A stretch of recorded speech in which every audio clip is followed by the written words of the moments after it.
kita akan simak deretan informasi terpopuler situs cnbcindonesia.com dalam Hot News. Kita ke informasi yang pertama. Informasi yang pertama, di mana pemerintah Presiden China Xi Jinping merespon kemungkinan meluasnya aliansi pertahanan Barat atau NATO di Asia Pasifik. Sebelumnya, NATO memutuskan mengundang 4 negara Asia Pasifik, yaitu Korea Selatan, Jepang, Australia, dan Selandia Baru dalam pertemuan tingkat tingginya baru-baru ini. Juru bicara Kementerian Luar Negeri China, Lin Qian, menekankan dengan adanya sisa-sisa perang dingin dan juga blok militer terbesar di dunia, NATO mengklaim dirinya sebagai aliansi pertahanan regional. Namun di sisi lain, NATO dinilai terus melampaui batasan dengan cara memperluas mandatnya, memicu konfrontasi, dan mengambil tindakan seperti pengganggu di panggung dunia. Lin Qian mengungkap apa yang disebut sebagai keamanan NATO seringkali dibangun di atas ketidakamanan pihak lain, dan hal ini menempatkan dunia dan juga kawasan pada resiko keamanan yang cukup tinggi. Dirinya juga menegaskan menolak fitnah yang disampaikan NATO di mana aliansi tersebut menyalahkan China sebagai alasan masuknya fakta militer tersebut ke kawasan. Dirinya mengklaim selama ini China justru menjadi kekuatan perdamaian internasional dan objektif dalam banyak kasus global.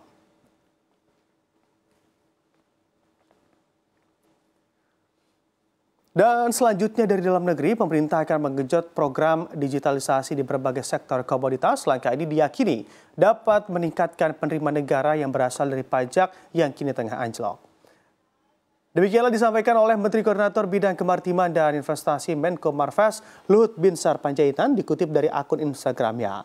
Semula, Luhut membeberkan bahwa penurunan penerimaan negara dari pajak penghasilan atau PPH badan terjadi karena adanya inefisiensi di berbagai sektor.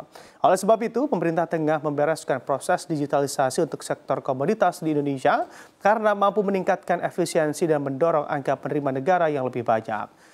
Dan dirinya juga lantas mencontohkan seperti halnya sektor mineral dan juga batu bara yang sudah memiliki sistem informasi pengelolaan batu bara antara kementerian dan lembaga yang saat ini mengintegrasikan batu bara.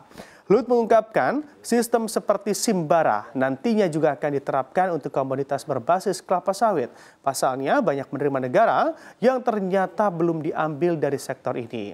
Bahkan berdasarkan temuan di lapangan, terdapat sekian banyak perusahaan sawit yang ternyata belum memiliki nomor pokok wajib pajak atau NPWP.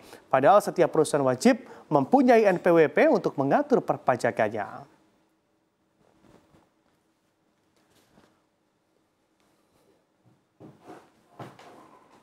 Dan kita ke informasi terpopuler lainnya dari dalam negeri, di mana Presiden Joko Widodo memberhentikan dengan tidak hormat Hasyim Asyari dari jabatannya sebagai anggota Komisi Pemilihan Umum masa jabatan tahun 2022 hingga 2027. Hal ini tertuang dalam keputusan Presiden nomor 73 tertanggal 9 Juli 2024 yang merupakan tindak lanjutan putusan Dewan Kehormatan Penyelenggara Pemilu yang menjatuhkan sanksi pemberhentian tetap terhadap Hasyim yang melakukan tindakan asusila terhadap anggota PPLN yang bertugas di Den Haag, Belanda.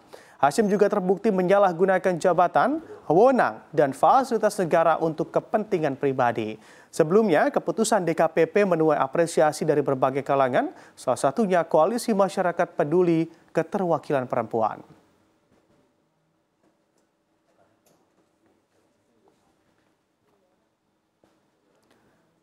Penjualan mobil dari pabrikan ke dealer atau wholesale di Indonesia pada semester pertama tahun 2024 hanya berjumlah 408.012 unit saja.